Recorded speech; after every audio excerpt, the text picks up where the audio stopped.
तुम्ही जर खरोखरच श्री स्वामी समर्थाचे भक्त असाल तर ही कथा नक्की ऐका. स्वामी समर्थ म्हणतात, हे एक काम करा, तुमचं नशीब नक्कीच चमकेल. तर ही कथा चला सुरुवात करूया.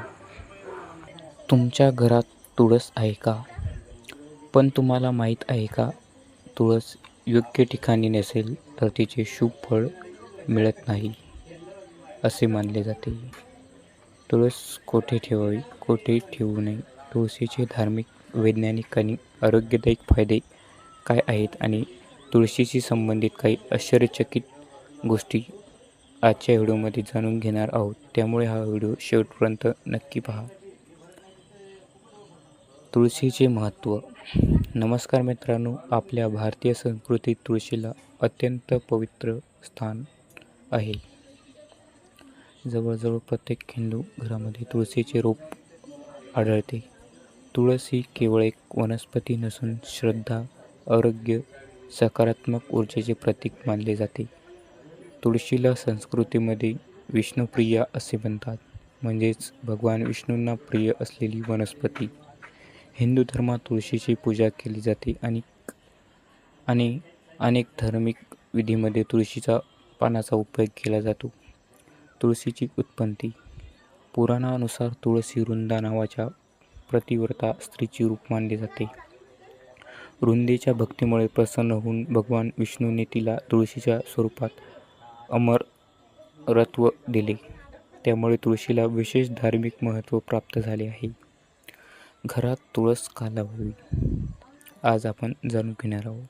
तुळस घरात लावण्यामागे अनेक कारणे आहेत. घरातील वातावरण शुद्ध राहते, सकारात्मक ऊर्जा वाढते असे मानले जाते.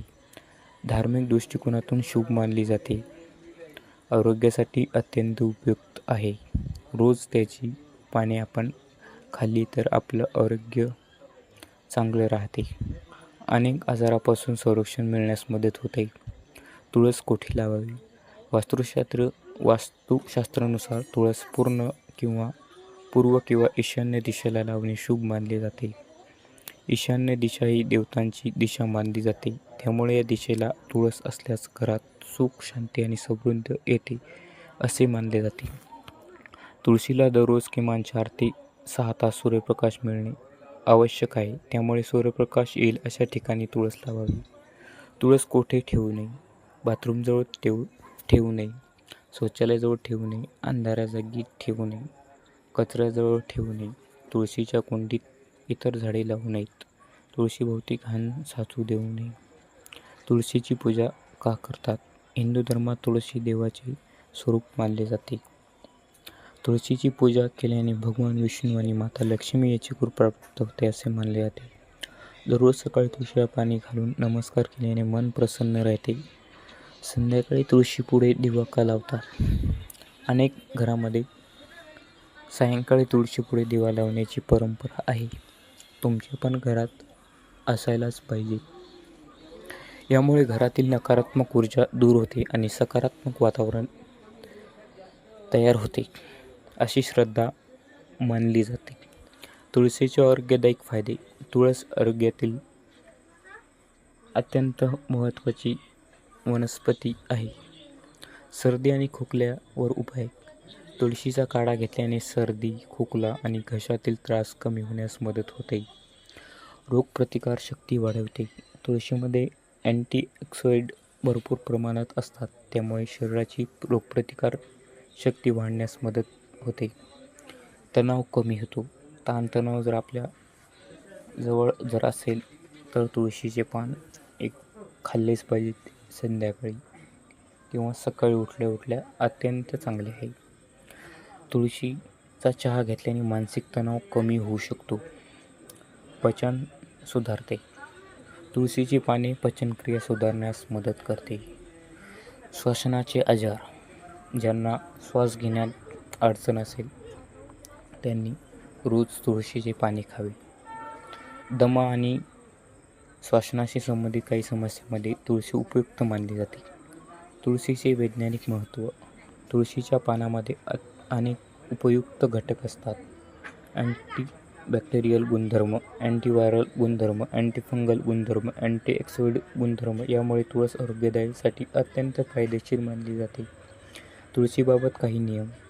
सूर्योदय झाल्यानंतर तुळशीला पाणी द्यावे. रात्री तुळशीचे पाने तोडू नये. तुळशीची पाने आदराने तोडावीत. काही लोक तुळशीची पाने जोरात तोडतात, तसं करू नये. आरामात तोडावी. कोमजलेली पाने काढून टाकावी. तुळशीभोवती स्वच्छता ठेवावी. घाण कचरा तुळशीजवळ नसायला पाहिजेत. तुळशी विवाह. कार्तिक महिन्यात तुळशी विवाह साजरा का केला जातो? हा सण अत्यंत शुभ मानला जातो. तुळशीचा विवाह भगवान विष्णूच्या शालिग्राम रूपाशी लावलेला जातो. तुळशीचे प्रकार. मुख्यतः तुळशीचे 2 प्रकार आहेत. राम तुळस, एक कृष्ण तुळस. कृष्ण तुळशीचे पाने गडद रंगाचे असतात, तर राम तुळशीचे पाने हिरवे असतात. निरीक्षक. तुळस ही केवळ धार्मिक श्रद्धेचे प्रतीक नसून आरोग्य आणि पर्यावरणासाठी देखील अत्यंत उपयुक्त वनस्पती आहे. योग्य ठिकाणी तुळस लावून तिची नियमित काळजी घेतली तर घरात सकारात्मक वातावरण निर्माण होण्यास मदत होते. तुमच्या घरात तुळस कुठे आहे ते कमेंटमध्ये नक्की सांगा. आणि अशी धार्मिक व उपयुक्त माहिती मिळवण्यासाठी आजच आपल्या सनातन मोटिवेशनल मराठी या चॅनलला सबस्क्राईब करा. जय जय रघुवीर समर्थ.